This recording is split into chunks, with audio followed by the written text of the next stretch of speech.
Doctor Doom has been butchered on film. In reverse order, we've had the melted toy soldier, the surfer dude, and the pantomime villain, which, unbelievably, is still the best. These depictions are beneath the character of Doom's quality, but with Marvel acquiring the Fox rights, Kevin Feige has the opportunity to introduce a game-changing bad guy. So in this video, we'll be looking at some of the reasons Doom deserves a place in the MCU.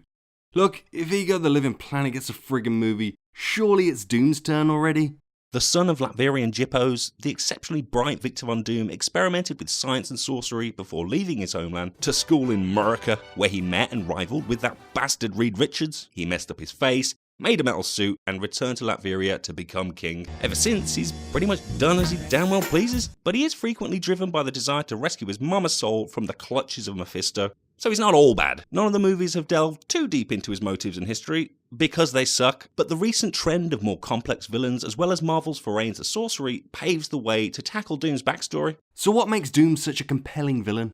Well, aside from being amazing at almost everything, Doom has a staggeringly high opinion of himself. His intelligence and ego know no bounds, but this can be pretty compelling when done the right way. In Doom War, Victor takes control of the previously unconquered Wakanda, and although his aim is to be king of the world, he actually has humanity's interests at heart. He's seen thousands of possible futures, but there's just one where mankind isn't ravaged by conflict, disease, and poverty. His own Doom world. So the MCU could employ similar tactics to get the audience on side, a method that already worked well with Thanos. Though the arrogance might be a little off-putting, there's often a higher purpose driving Victor. Sometimes it's hard to disagree with the guy, but he is willing to go to batshit crazy extremes to achieve his lofty goals. So clearly, he enjoys being evil. Speaking of which, Victor's done some pretty dastardly deeds in the comics. Everyone knows about Doom stealing the power cosmic.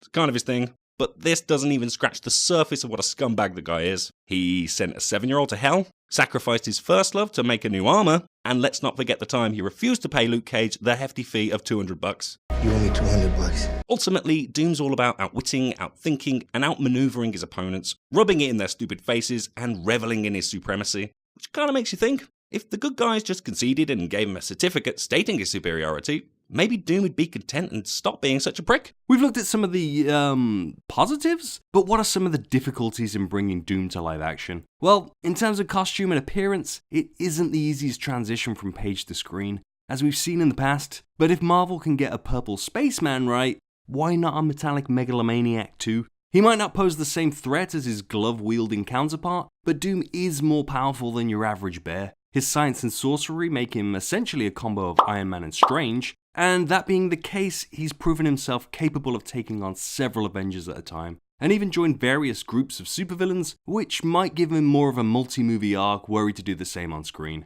Shame the name Doom Patrol was already taken though. Fox have been developing a solo Doom movie for a while, but with the Disney merger on the horizon, it is almost certainly dead. But one thing seems certain, with Thanos presumably stepping down after Endgame, there's gonna be a big void in the villain department, and Doom is more than capable of filling it. If anything, he's a better character and frequently ranks high on villain listicles. Either way, it'd be refreshing to get a more terrestrial bad guy as we go into Phase 4, since the whole cosmic thing is getting a little tiresome now. And let us not forget Marvel's love of introducing hordes of disposable assailants in the third act.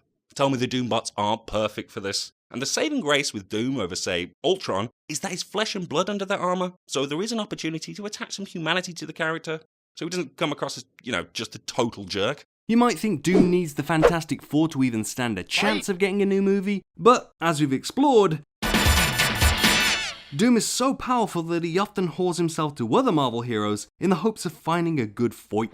Clearly, he has plenty of evil to go around, though there is some compassion lurking in the depths too.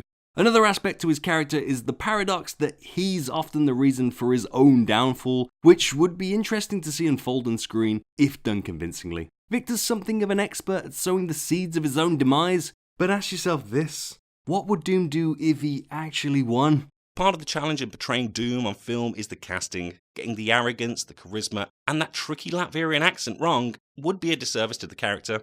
Again, switching back and forth between armoured and unarmoured Iron Man style should be off the cards too. He needs to be in that suit the whole damn time, and seeing inside the helmet doesn't feel right for Doom either. I don't want to see those scars, do you? Yes, it's difficult with the mask and all, but we have already had characters pull off the full body suit, so there is precedence for this working in live action. In terms of casting, a John Hamm or a Liam Neeson could pull it off, presuming his career's still intact. Failing that, Ben Affleck's always available. I'm sure he's already missing being trapped in a sweaty bodysuit for 12 hours a day. Thanks for watching, friends. If you enjoyed this, feel free to like, share, subscribe, and let us know which Marvel or even DC villain you'd like us to tackle next. Don't suggest Fing Fan Foom though, please. In the meantime, we'll be switching our attention to Iron Man to discuss his changing role over the course of the MCU. But for now, here's a couple more videos for you to explore.